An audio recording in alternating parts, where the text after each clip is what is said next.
Best friend's boyfriend snapped creep shots of me while I was staying over, and now I have to tell her. Erin and I have been inseparable since middle school. We've weathered every challenge together, bad breakups, heartbreak, shaky self-esteem, the whole messy road to adulthood. I've watched her rebuild herself time and again, each time becoming stronger and more radiant, and I was always so proud to call her my best friend. About 3 years ago, Erin met Ryan. When I say obsessed, I mean Erin was absolutely besotted from day one.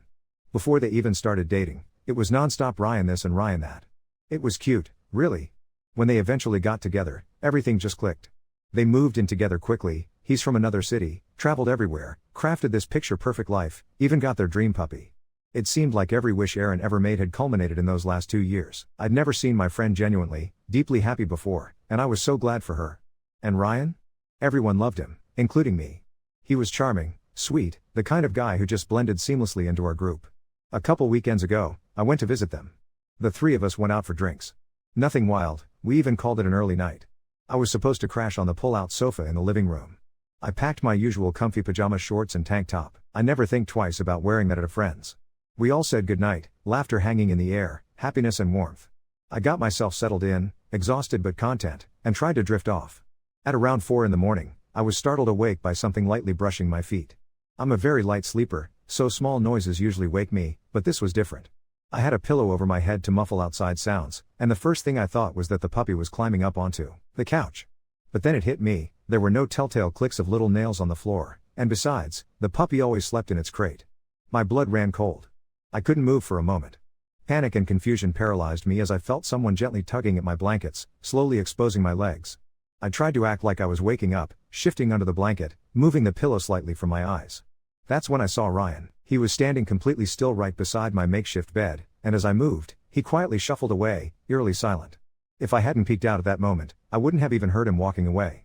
He was so careful, so deliberate, that my stomach twisted. I rationalized it, hoping maybe he'd just been trying to grab an extra blanket for the bedroom. But when I rolled over to the other side to check, I caught him again, this time standing behind a corner in the kitchen, just out of sight, but still watching.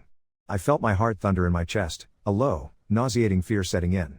A minute later, Ryan walked up to my bed again. He shone the flashlight from his phone, straight into my barely open eyes. I couldn't help but flinch and let out a noise. He shuffled away quickly, disappearing into the bedroom, the door closing softly behind him. I tried to convince myself, once again, that maybe he was doing something innocent. Maybe looking for something, maybe cold, I told myself. Eventually, I fell back to sleep, adrenaline simmering under my skin. Sometime later, maybe an hour, I woke up with that exact same icy dread. The lightest pressure at my feet. The sensation of the blanket sliding away from my body. My back was to him now, and I lay there rigid, my mind racing. I didn't want to believe that Ryan, my friend, Erin's boyfriend, was creeping up on me in the dark. I clenched the covers tightly. Then suddenly, there was a flash. The quick pulse of a camera. He took a picture. Shock and rage jolted through me. Unable to keep pretending, I coughed, cleared my throat, shifted noisily, trying to send a clear message that I was awake. He faded away into the background again, back to the bedroom, tiptoeing so softly that I had to strain my ears. From around 5 a.m. until 8 a.m., he kept coming back, just briefly, always in the same way, moving my covers. Every time I felt him there, I would tighten my grip on the blankets, cough, yawn, stretch, anything to show I wasn't asleep. But he persisted for hours, a quiet, relentless presence in the darkness, and my body was rigid, adrenaline screaming in my veins.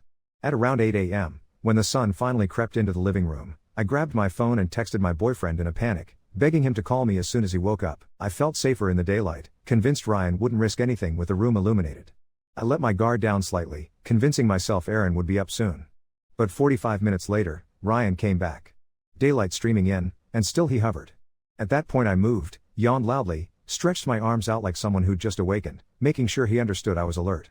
He scurried out of the room again. I snatched my phone and turned on a loud YouTube video, letting the sound fill the space, praying the noise would keep him away. Shock and betrayal crashed over me in waves. I felt so violated, and all I could think about was how much I used to trust both of them. I never once sensed anything like this before from Ryan. He was always so friendly, so attentive, so normal. And Erin, how could I ever tell her that the man she adored had done something so vile? How could I be the one to rip this happiness away from her? But I knew, deep in my gut, that I had to tell her. The terror, the helplessness I felt, the utter disgust that he could do this, not just as her boyfriend, but as my friend, it was overwhelming. And worst of all, the gnawing dread that those photos might end up somewhere vile, somewhere I could never track them down. I haven't spoken to either of them since that night. We used to talk every day, now, silence. The thought of confronting her makes me sick with nerves. What if she doesn't believe me? What if, in some twisted way, she hates me for wrecking her perfect life? I wished I had proof, a camera, a video, anything, but it's just my word against his. Still, there's no question in my mind anymore. I have to tell her what happened, no matter what the consequences are for our friendship.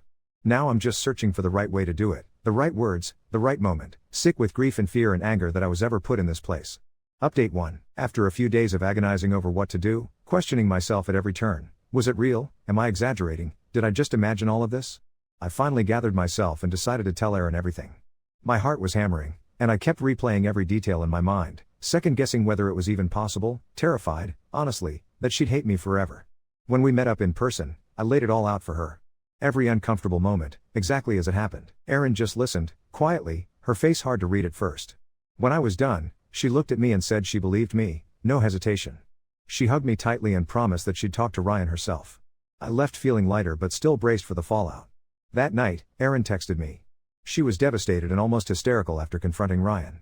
He confessed immediately, everything I told her, he admitted to, except for one thing. He insisted the flash I saw wasn't from him taking a picture but from his flashlight. He tried to explain it as curiosity, some kind of adrenaline rush he couldn't resist, though he said he didn't know why he did it. Erin apologized to me, said she was so sorry I felt violated in their home, and that what he did was deeply wrong. She was so badly shaken up she couldn't go to work for a few days. Ryan ended up writing me an extremely long message, acknowledging he knew it was wrong, apologizing for making me feel unsafe there, and swearing he never meant to hurt Erin or me. He told me he hated himself for it, that he acted on temptation and just couldn't explain himself. He said he would work to regain my trust. I told him flat out that he needed to focus on Erin right now. Erin told me Ryan had spent days crying, literally crying until he was sick. He claimed what he did wasn't sexual, that it was just for the adrenaline. I'm honestly not convinced, but Erin is trying to believe him.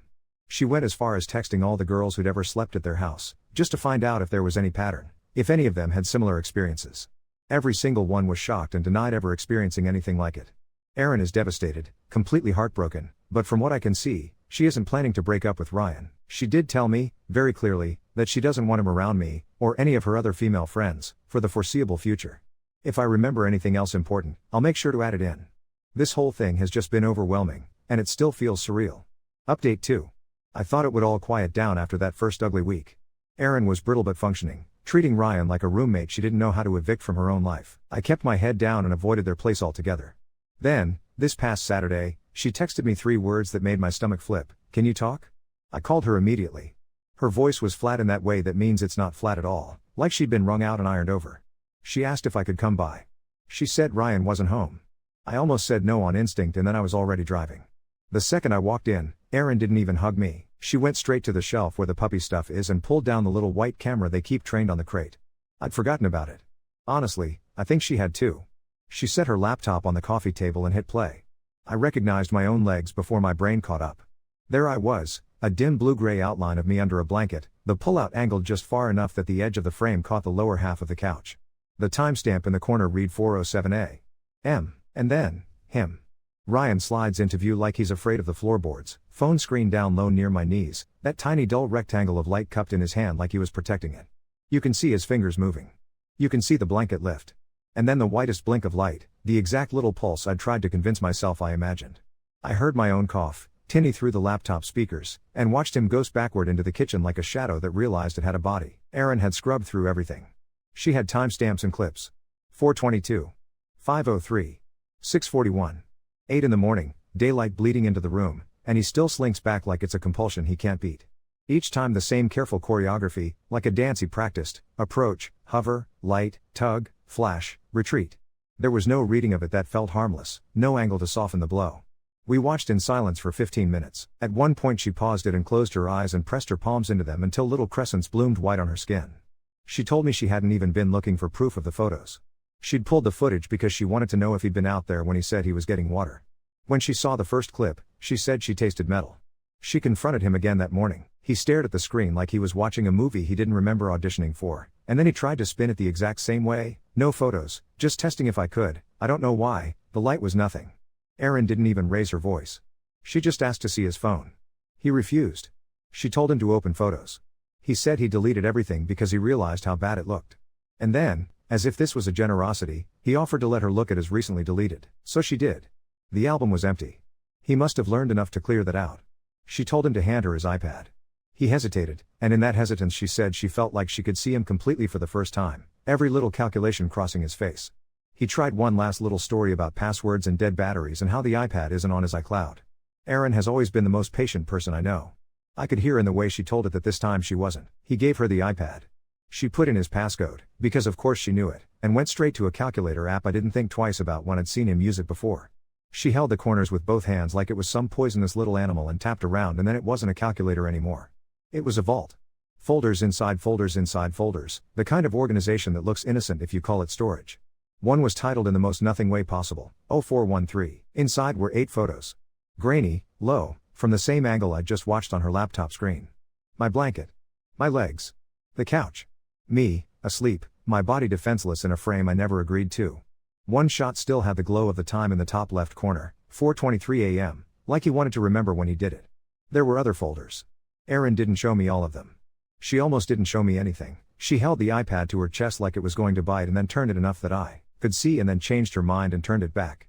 She said there were screenshots of sites I wish I could pretend don't exist, groups of men posting about the thrill and how to disable the click. There were searches like disable photo shutter, iPhone no jailbreak, and how to take pictures when screen off. She said there were a few subway shots, angles you only get if you're thinking about it all the time. Nothing of our other friends, thank God, but enough to fill in every blank he'd left with something ugly. When she asked him, he finally dropped the performance. He didn't say adrenaline anymore. He said he'd been curious, he said it got away from him. He cried. He begged. More than once he said, "This will ruin me." That was the only time Erin raised her voice. She told him that sentence told her everything she needed to know about what he was centering in all of this. By the time I got there, he was gone. She'd told him to pack a bag and go to a friend's. He took the dog, which sent her into this spiral I didn't know how to stop. It felt like a penalty from the universe piled on top of everything else, that the creature she loved most in the world was suddenly a bargaining chip being walked on a leash out her front door by a man she didn't trust to touch anything soft. We sat on the floor with the laptop and the iPad and 2 coffees we didn't drink. She asked me if I wanted to go to the police. She didn't try to sway me either way. She just said, "Whatever you decide, I'll back you." I told her I needed a day to think, and we made copies, one on a USB drive, one emailed to a new account she made while I watched her type the password twice. It felt so clinical, and then I'd look up and catch my own sleeping shape on the screen and my throat would close. Ryan came back once that night while I was still there.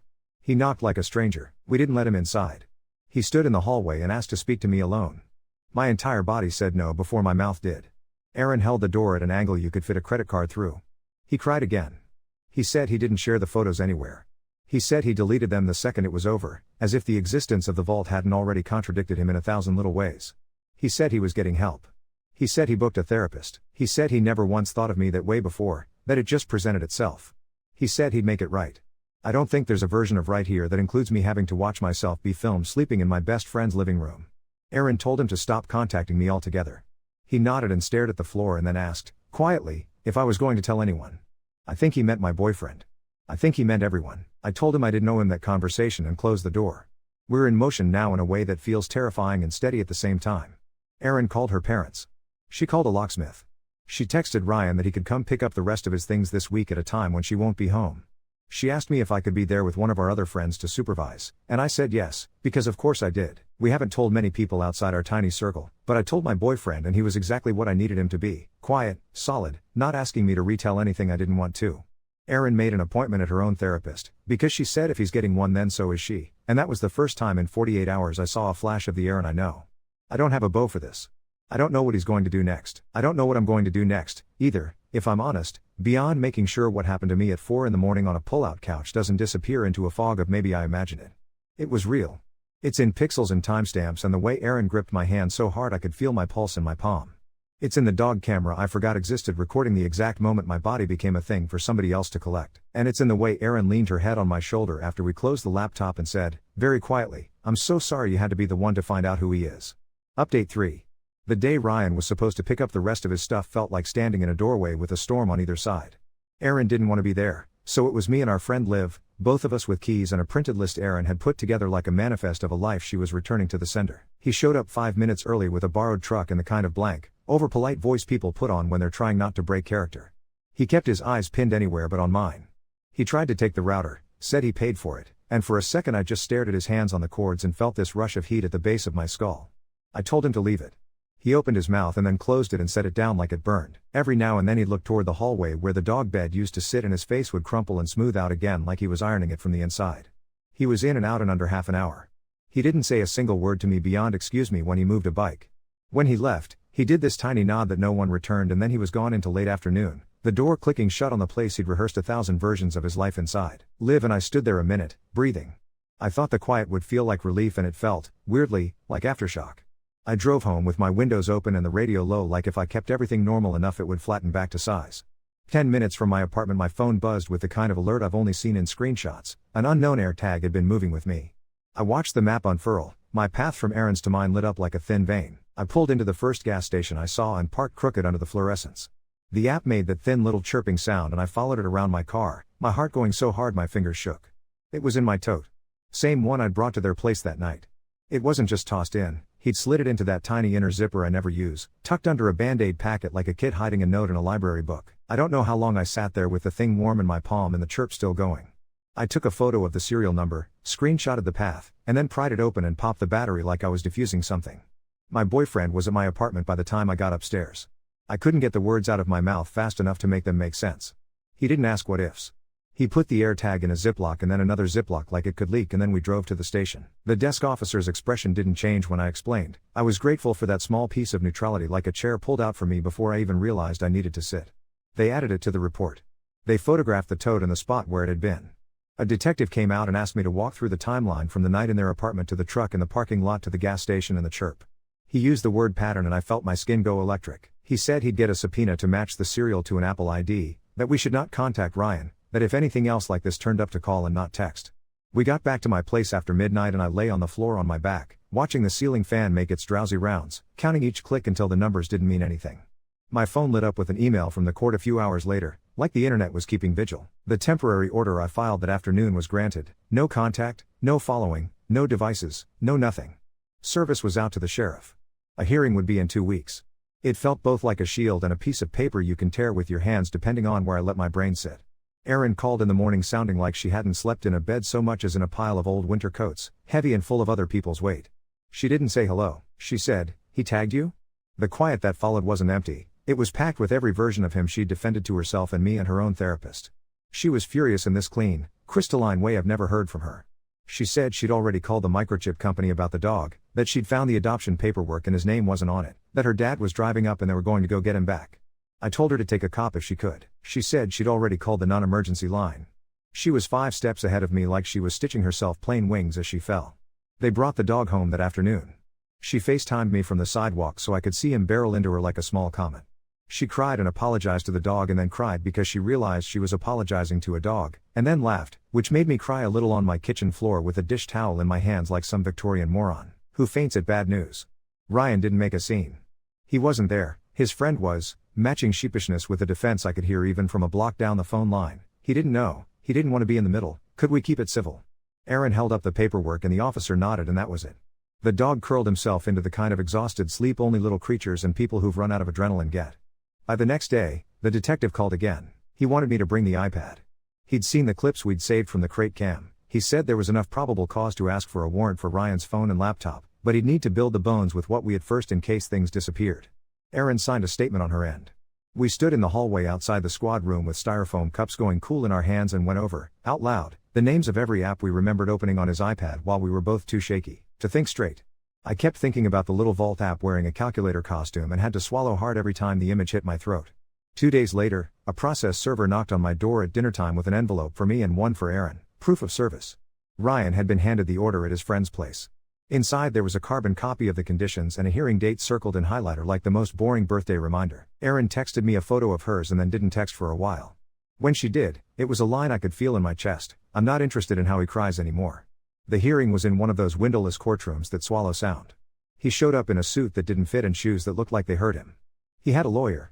I had a victim advocate who put a hand near my elbow when I stood, not on it, just there in case I wanted something to touch. Erin was in the second row with my boyfriend, and I could see from the way she was sitting, back straight, ankles tucked, that she was holding every muscle on red alert. The judge asked me to describe what happened and somewhere around the word flash my voice tilted but didn't crack. Ryan didn't look up. His lawyer tried something about mutual friends and misunderstandings and how no one was touched, like the hollow absence of a hand on my skin meant the rest of it wasn't contact. The judge's face didn't move at all, which felt like a gift and a warning. He granted the order for a year. He told Ryan to surrender any images to law enforcement, to remove anything he had of me from any account, to not talk about me to anyone. He said I didn't have to tell the court why I'd asked for no third-party contact, that my piece didn't require exposition. Ryan nodded and I watched his jaw move like he was chewing on a word he couldn't swallow. After, in the hallway, we stood by a vending machine while my advocate explained what happens next in the kind of calm voice people use at museums. A detective from the case came down and told me they'd gotten the warrant and seized Ryan's work laptop that morning. I asked if he worked somewhere that would mind about that and immediately hated how apologetic it sounded, like I was breaking his stuff by asking to not be prey. The detective said that wasn't my concern and then softened and said, quietly, he understood why it felt like it was. He said he'd keep us updated. He said to keep everything we had backed up twice, which made Erin blink and nod like she was adding backups for the backups to some internal checklist. There have been small, stupid landmines everywhere since. Erin found one of those cheap door stoppers you wedge under a door in his gym bag and texted me a photo with a question mark, then followed it with never mind. I opened my closet and had to stare at my robe for a minute because my brain had moved it from the hook to the worst possible place it could be in my head. We switched the puppy cam out. Erin moved the couch. She ordered new curtains and a motion light because she said she isn't going to live in a bunker, but she's also not going to pretend the locks do more than the work they do. Ryan broke the order once, a stupid little nothing text that was everything. Please, just that. No number attached because I'd already blocked him, but it showed up from an email address made to look like a spam bot fell in love with letters and numbers. We sent it to the detective. It was like dropping a bug in a jar. I didn't reply. I didn't want the echo. He can sit in the quiet he made. I keep thinking there should be some crescendo here and instead it's a long, low chord that hums under everything. The crazy part isn't any one reveal so much as how ordinary the steps are once you know the shape of something. Forms, locks, folders, timestamps, courtrooms that smell faintly like coffee and old copy paper. Erin and I still talk every day, but the way we talk has changed in a way I don't have words for yet, like we're both facing the same direction now without needing to narrate what we see. She makes fun of the dog in that voice she swore she'd never use, and then she calls her therapist, and then she forwards me an email from the detective with 2 words in it, in progress, and we both breathe a little deeper like that string under everything loosened one invisible notch. I don't know what else he has. Maybe nothing, maybe something, maybe a lifetime of telling himself there was a reason. What I have is the sound the AirTag made in that parking lot and the way my name looked on the court paperwork and Erin's head on my shoulder in that living room where we sat with an iPad like it was going to rear up and bite. What I have is the map on my phone that showed a line I didn't draw and the fact that now I can see it. That's not the end of anything, but it's the thread I'm holding. Update 4. I thought we'd hit that part where everything stops being dramatic and starts being paperwork. Then Tuesday knocked like it had a badge. I was standing barefoot in my kitchen debating whether pasta counts as dinner twice in a row when my phone lit with the detective's name. He didn't clear his throat or warm me up. He said my first name the way people do when they don't want you to mistake anything that comes next. Apple responded. The AirTag was his. Not a friend's, not a random one he found, not a refurbished device with a ghost owner. His Apple ID stamped all over it like fingerprints in dust. There was more. The iPad vault we'd opened like we were defusing it had a cloud switch flipped I hadn't known to look for. Whatever he thought he erased by emptying one trash can had been quietly dragged to another. By the time I wrapped my brain around we'll be seeking a warrant for his arrest, I could hear keys in my own door and my boyfriend's footsteps, and I realized I'd been pressing the phone so hard to my ear it hurt. The detective said they'd picked up his work laptop and, in a twist I didn't know whether to laugh or gag at, pieces of his work life were where he did some of it. A folder on OneDrive with a date for a name. Not my date, someday in February, subway, knees and hemlines and the kind of angles you don't accidentally find. The crate cam timestamps matched the EXIF like a metronome to a song I hate. He'd set up a little private conduit for himself, too, a single-member Telegram channel, a pipeline from camera roll to storage, so that deleting could always be theater. The detective's voice didn't flex when he said that part. Mine went small and bright like a pain in your mouth you prod with your tongue anyway. They picked him up at his friend's that night. Erin called me breathless, then steady. They have him, she said, and then nothing for 3 whole seconds while both of us swallowed everything those words did and didn't mean. She said his mother had called her earlier, voice pitched somewhere between soothing and scolding, asking if there was another way, if we could work it out privately, and Erin, my Erin who has always defaulted to gracious, said, very calmly, that there were images of me I did not consent to and a tracker in my bag and that we were already far past anyone's living room apology tour. She hung up without apologizing for the hang-up. When she told me that part, I felt this fierce little river run through my ribs. Arraignment is a word I'd only read before. In person it looks like bad carpet and a clock that feels loud even when it isn't making a sound. He came in with a public-facing suit and a private face I didn't recognize, hair too neat like he'd tried to put on a different version of his head.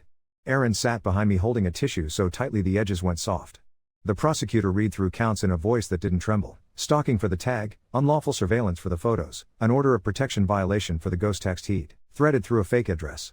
His lawyer did the dance, the no one was touched, the first offense, the gainfully employed, and the judge's mouth never moved into anything that looked like a reaction. Bail with conditions. No internet-enabled devices unless for work and only with monitoring. No contact through anyone, not even the dog. Surrender of any recording devices not named in the warrant, which felt like telling a fish to turn in any secret water it was still holding. He didn't look at me when we stood. He looked a foot to the side of my knee like he was trying to teach the air a trick. After, the detective sat with us in a hallway that smelled like overbrewed coffee and said what I think was meant to be a kindness: "You're not overreacting." He explained the part that made the bottom drop out of my stomach in that slow, sweet way like an elevator. There was evidence of distribution. Not some faceless form teeming with teeth, not 100 re-uploads, but he'd forwarded 2 of the images from that night to the Telegram tunnel he made, and from there to a single contact that wasn't him, a username that looked like someone fell asleep on their keyboard. It was a person. 1. I felt sick and also like it was a mercy it wasn't 50. The detective said they were working with platform subpoenas like he was listing spices in a recipe. Erin put her head in her hands and stayed that way for a minute. When she lifted it, her mascara had printed tiny half-moons onto the heels of her palms. I went back to Erin's that afternoon because neither of us knew how to be alone with our heads after being in that room. We made eggs at 2 p.m. like it was the only meal the day would let us have. The dog shimmied between our shins and sneezed on my ankle and we both laughed at exactly the same second like someone had cued us. Then, because apparently the universe likes its symbolism loud, her phone did that sharp, insistent chirp the Find My app makes when it wants your attention. It wasn't mine this time. We both froze like deer in a brochure. She turned it over and her face changed. Unknown air tag moving with you. The map showed a stuttering little breadcrumb path from the groomer she'd just picked the dog up from to her apartment, a line that looked like it had been drawn by a nervous hand. She reached for her keys like she was going to sprint downstairs right that second and I put my palm over hers and said wait. We called the non-emergency line from the floor with our backs against the cabinets, the dog wedged like a pocket between us. 2 officers came and crouched with their palms open like they were coaxing a cat out from under a bed and found it magnet clipped under her rear bumper, shiny as a coin in a fountain. I took photos with my hands shaking like I drank 5 espressos in a row. They scanned it, the serial didn't hit the same Apple ID as mine. The detective later told us that was almost predictable. If you've learned once that one ID gets you caught, you go make another, like putting on a hat and hoping no one recognizes your face. He called it a violation in motion. He said, "We'll add it," which sounded too small and too big at the same time. I didn't know something as bland as HR could taste like justice until the next day when Erin called me from a corner of her office whispering because she was on a break and her voice had that weird buoyancy grief gives you sometimes. Ryan's company had let him go. The warrant that hit his laptop hit his inbox, and the words they used, policy, liability, cause, made the kind of clean break I'd wished for without knowing I did. I don't get any thrill from the idea of him sitting in some apartment with his ruined calendar. I just exhaled for the first time in a week in a way that didn't feel like a held note. In the middle of all that forward motion came this sideways thing that knocked the wind out of me more than I expected. A message request on Instagram from a woman I didn't know, no profile photo, name like a plant. She said she'd been at a bar a year ago and woke to her phone's flash in a spare room at a mutual friend's house and had told herself the same story I tried to tell. Maybe it was nothing, maybe it was light from the hall. She read the line in my order that ended up public with the docket and recognized the shape of it. She'd gone to her own camera roll and found a live photo from that night she didn't remember taking, and in the movement you could hear the click of a door and see a blur that looked disgustingly like the inside of the same stupid instinct. She didn't say his name, she didn't have to. She asked if she could give her number to the detective. I said yes and then sat very still on my couch until my skin stopped feeling like it was schlepped on wrong. The detective called an hour later to say he'd taken her statement. Pattern again. That word has become a metronome. I didn't know how to hold the relief of not being the first against the sickness of there being anyone else in that sentence. He broke the order again in a way that would almost be laughable if the baseline of my life wasn't what it is right now. A letter in an envelope slipped under my apartment door, handwriting so neat it looked like it learned to behave at Catholic school, my name spelled out like a dare. No return address, just please in the first line and the same old choreography of mistake and help and love. My building has cameras. We pulled the footage and there he was, hood up like a bad idea, friend hovering 10 paces back like plausible deniability was a coat he could zip. I didn't even read to the second paragraph. I put it in a plastic sleeve, then another, called, handed it over. It felt like feeding a snake a mouse it had already decided on. The detective didn't editorialize. He said, "Thank you," in a voice that told me it wasn't the first time this week he'd stood on that exact square of linoleum taking evidence from a woman and wishing the floor would swallow something other than his shoes. The part that surprises me every day is how the smallest things get welded to the big ones. Erin bought a motion sensor nightlight for the hallway and texted me a video of it turning on when the dog padded past at 2 in the morning with the caption "Proof of Life." I switched my phone to ding instead of vibrate for unknown devices and for 2 days jumped every time my toaster finished. My boyfriend started leaving his keys in the same bowl by my door like ritual has muscles and they're the only ones strong enough to carry me some mornings. We're building a life out of redundancies and it feels, strangely, like the most deliberate thing I've ever done. There isn't a beau here either. There's a court date on a calendar that looks too ordinary to hold it. There's a detective whose emails end with "will be in touch." There's the dog asleep with his chin on Aaron's foot like a tiny dumb sentinel. There's a handed down phrase my mother used to say when the power went out and the house filled up with candlelight: "You can see just enough." That's where we are. Not at the end, not back at the beginning, but in a place where the line he drew without my permission is visible now, and we are following it back to him one timestamp at a time.